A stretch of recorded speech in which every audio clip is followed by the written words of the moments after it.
이 오늘 본문에서는 예수님께서 말씀하시자 그 말씀을 이해하지 못하고 수군거리는 이 유대인들의 모습과 그 질문을 통해서 그리스도인으로서 우리가 누구이고 또 우리가 무엇으로 사는지에 대해서 되새겨 볼 수 있습니다. 먼저 예수님께서는 당신께서 하늘에서 내려오신 생명의 빵이다라는 말씀을 거듭거듭 하시죠. 앞서 35절에서도 했고 또 오늘 41절, 48절, 51절, 58절 수차례에 걸쳐서 같은 말씀을 하세요. 그러자 유대인들이 그 예수님의 말을 듣고서는 수군거리죠. 그러면서 소동을 벌입니다. 42절이 그렇죠. 이 사람은 요셉의 아들 예수가 아닌가? 그의 부모를 우리가 알지 않는가? 그런데 이 사람이 어떻게 자신이 하늘에서 내려왔다고 하는가? 이런 질문을 하면서 서로 소동하고 수군거렸던 겁니다. 그래도 그럴 수밖에 없죠. 유대인들은 자신들의 지식과 또 자신들의 경험을 마치 진리의 판단인 것처럼 그렇게 여겼던 거예요. 그러니 어찌 영적인 것을 제대로 판단할 수 있고 어찌 예수님의 말씀을 제대로 이해할 수가 있겠습니까? 게다가 하늘에서 내려온 사람이 육신을 입고 사람이 되었다라는 것은 유대인들은 도저히 받아들일 수 없었던 자신들의 생각과 경험과 또 지식으로는 받아들일 수 없었던 그런 내용이죠. 그렇습니다. 이 믿음의 눈이 아니고서는 예수님과 또 예수님께서 하시는 말씀을 이해할 수 없습니다. 거부할 수밖에 없죠.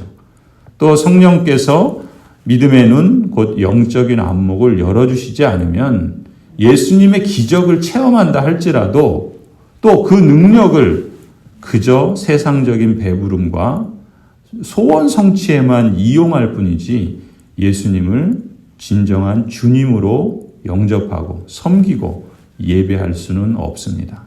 이런 의미에서 예수님의 말씀을 믿고 받아들이는 사람이 그저 신기할 따름인 거죠. 예수님이 육신을 입고 이 땅에 오신 하나님이다라는 말씀이 믿어진다는 게 사실은 그것이 특이한 일입니다. 사실은 그게 기적이에요. 여기서 우리가 누구인지 신자로서 내가 어떤 사람인지를 확인할 수 있고 그래서 감사하지 않을 수 없습니다. 44절에 보면 그러죠. 예수 그리스도를 믿는 신자로서 여러분은 하늘의 아버지께서 이끌어 주신 사람이라는 거예요. 나를 보내신 아버지께서 이끌어 주지 아니하시면 아무도 내게 올 수 없다 말씀하시잖아요. 하나님께 또 예수 그리스도께 나아올 수 있었다라는 것은 그것이 기적이라는 것입니다. 어떻게 기적인가? 볼 수 없는 걸 보게 해주시고 또 믿을 수 없는 것을 믿게 해주신 하늘 아버지께서 이끌어 주셨기 때문에 보이지 않는 하나님, 영이신 하나님, 온 우주 만물의 창조주시고 또 모든 걸 통치하시고 다스리시며 또 마침내 심판하실 그 하나님께서 이끌어 주신 사람이기 때문에 기적인 거죠.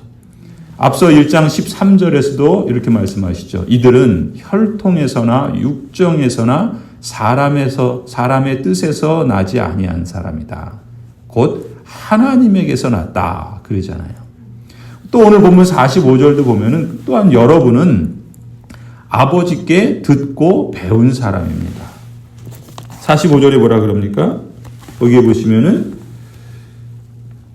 그들이 모두 하나님께 가르침을 받을 것이다. 아버지께 듣고 배운 사람이 다 내게로 온다. 아버지께로 나온 사람이야말로 아버지께 듣고 배운 사람이다라는 것이죠. 또 46절도 이어서 말씀합니다. 여러분은 하나님께로 온 사람이다. 이렇게 말하죠. 왜냐하면 하나님께로부터 온 사람 외에 누가 아버지를 보았다라고 말할 수 있겠습니까? 하나님께로부터 온 사람만이 아버지를 볼 수 있는 것이죠. 또 47절에도 말씀합니다. 내가 진정으로 여기서 우리가 성경에서 진정으로라고 할 때는 이게 아멘이라 그랬죠. 내가 예수님 말씀하시기에 내가 아멘 이렇게 너희에게 말한다. 믿는 사람은 영생을 가지고 있다. 예수 그리스도를 믿는 여러분이야말로 영생을 가진 사람이다. 예수 그리스도께서는 이처럼 여러 차례 또 여러 표현으로 우리가 누구인가라는 것을 이렇게 말씀해 주십니다. 이 말씀에 따르면 우리는 그야말로 날마다 하나님의 기적을 체험하고 살고 있는 겁니다. 세상은 볼 수 없고 믿을 수 없고 실감할 수 없는 그런 의아한 일들을 여러분 우리는 너무나도 자연스럽게 고백하잖아요. 너무나도 자연스럽게 표현하고 또 심지어 너무나도 당연한 것처럼 여기며 살지 않습니까? 사실은 그게 기적인 거예요. 이 당시에 예수님께서 오병이어의 기적, 귀신을 쫓아내는 기적, 또 병든 사람을 고쳐주시는 기적, 그것을 체험한 사람들도 정작 보지 못했어요. 믿지 못했습니다. 기적 자체는 그것이 진리의 표준이 될 수 없습니다. 오늘날도 기적이 일어납니다. 그러나 그 기적이 우리의 삶의 표준이나 또 우리를 진리로 이끌어주지는 못합니다. 오히려 우리가 예수 그리스도를 믿고 또 보고 또 자연스럽게 고백하고 표현하는 것이 사실은 더 놀라운 기적인 것이죠. 오늘 우리가 본다는 것이 기적이에요. 하나님께서 우리 마음에 영적인 안경을 쓰게 해주셨기 때문입니다. 우리가 믿는 것이 기적이에요. 생명의 빵으로 오신 예수님을 믿게 해주셨으니 그것이 기적 아니겠습니까? 또 그런 점에서 우리가 순종하는 것도 기적입니다. 우리의 마음을 움직여서 하나님의 기뻐하시는 뜻을 우리 소원으로 갖고 그것을 구하고 그것을 찾고 또 그것을 행하게 하시니 그리스도께서 이처럼 우리로 순종할 수 있도록 은혜를 베풀어 주신 것이 기적이 아니고 무엇이겠습니까? 성도 여러분, 우리가 너무나도 자연스럽게 여기는 일들이 사실은 하나님의 기적의 손길이라는 것을 기억하십시다.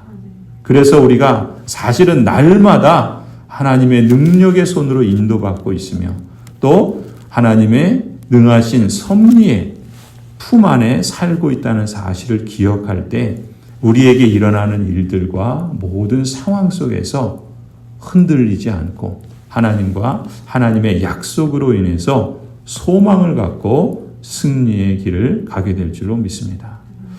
두 번째로 오늘 본문에서 우리가 주목할 점은 이 51절에 보시면 예수님께서 말씀하시죠. 나는 하늘에서 내려온 살아있는 빵이다. 이 빵을 먹는 사람은 누구나 영원히 살 것이다. 내가 줄 빵은 나의 살이다. 그것은 세상에 생명을 준다. 예수님이 이런 말씀을 하시자 유대인들 사이에 또다시 논란이 일어나죠. 이 사람이 어떻게 우리에게 자기 살을 먹으라고 줄 수 있을까? 유대인들의 입장에서는 지금 이게 뭔 소린가? 자기 살을 먹으라니, 자기 피를 마시라니 이게 도대체 무슨 얘기인가? 도저히 이해할 수 없고 또 그 의미를 알 수 없었죠. 그런데 우리는 이 말씀에서 무엇을 확인할 수 있습니까? 우리는 예수 그리스도를 믿는 신자로서 무엇으로 사는가라는 것을 확인할 수 있습니다. 54절부터 이렇게 예수님 말씀하십니다. 내 살을 먹고 내 피를 마시는 사람은 영원한 생명을 가지고 있고 마지막 날에 내가 그를 살릴 것이다. 내 살은 참 양식이요 내 피는 참 음료이다. 내 살을 먹고 내 피를 마시는 사람은 내 안에 있고 나도 그 사람 안에 있다. 살아계신 아버지께서 나를 보내셨고 내가 아버지 때문에 사는 것과 같이 나를 먹는 사람도 나 때문에 살 것이다. 아멘. 이 최후의 만찬을 하시면서 예수님께서 제자들과 빵과 포도주를 드시잖아요. 그러면서 이것이 갖는 의미를 자세히 설명해 주시지 않았습니까? 이 빵과 포도주가 사람에게 살아가는 힘을 주고 생명을 주는 음식이잖아요. 그런데 예수님께서는 이 빵을 쪼개어 떼시고 또 이 포도주를 잔에 부으시는 이런 행위를 통해서 또 그것을 제자들과 함께 먹고 마시는 행위를 통해서 그것이 바로 예수 그리스도의 죽음을 의미한다. 그리고 그 죽음을 통해서 우리에게 참된 양식과 참된 음료가 되시는 예수 그리스도만이 우리의 구원과 생명을 가져다 주시는 분이다라는 것을 일깨워 주시잖아요. 우리는 지금도 이 성찬을 시행하지 않습니까? 성찬을 시행할 때마다, 그리고 우리가 그 성찬에 참여할 때마다 이 은혜를 우리는 몸으로 느끼고 실감하는 거예요. 우리가 빵을 먹고 또 포도주의 그 잔을 마실 때마다 이 빵과 포도주가 우리 입에 맛을 느끼게 하고 또 그것이 우리에게 양식이 되듯이 바로 이 빵과 포도주가 상징하는 예수 그리스도께서 우리 안에서 지금 말씀하신 대로 우리 안에서 계시고 또 우리도 그 안에 있다라는 사실을 피부로 느끼는 거예요. 또 몸으로 실감하는 거예요. 그것은 무엇입니까? 하나님께서 실제로 나와 함께하고 계신다. 그리고 그 사실을 이 성찬이라고 하는 그 예식을 통해서 이 세러머니를 통해서 우리에게 실감하게 하신다는 거예요. 우리가 빵을 먹고 포도주를 마시는 것을 느낄 수 있듯이 예수님께서 이것을 통해서 말씀해 주신 그 사실, 예수님이야말로 우리의 참된 양식이요 참된 음료가 되신다는 그 약속이 실제로 지금도 우리 안에서 시행되고 있다는 것을 우리는 믿고 또 그것을 실감한다는 것이죠.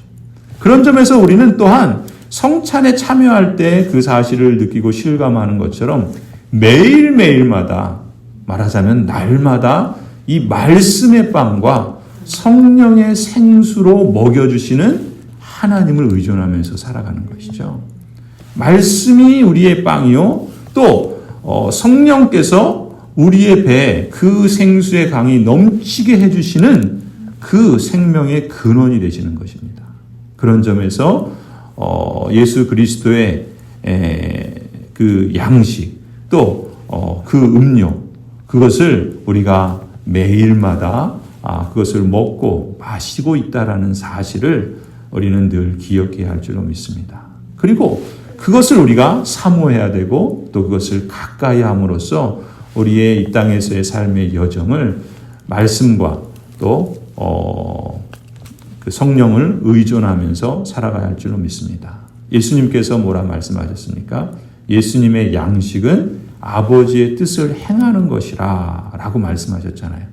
예수 그리스도께서 아버지의 뜻을 행하는 것으로 양식을 삼으신 것처럼 우리도 이제 예수 그리스도께서 우리 안에 계시고 또 그 영의 양식을 말씀으로 먹고 그 영의 생수를 성령을 통해서 마시듯이 이제 우리도 예수 그리스도께서 행하신 그 삶의 길을 뒤따라갈 수 있는 줄 믿습니다. 우리가 바로 오늘 하루의 삶을 그 안목을 갖고 살아가고 있다는 것을 기억하십시다.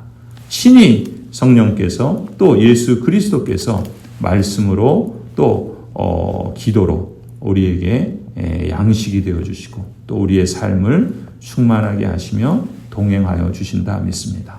오늘 우리의 삶의 여정 속에 하나님께서 우리와 함께 하신다는 사실을 기억하고 또 그 기적이 우리 안에서 매 순간마다 역사하고 있다는 것을 우리가 상기함으로써 오늘 우리에게 주신 이 복된 삶의 선물들을 주님과 함께 믿음으로 힘차게 또 용기 있게 또 그러나 겸손하고 또 지혜롭게 분별하며 살아가는 저와 여러분이 되기를 간절히 축원합니다.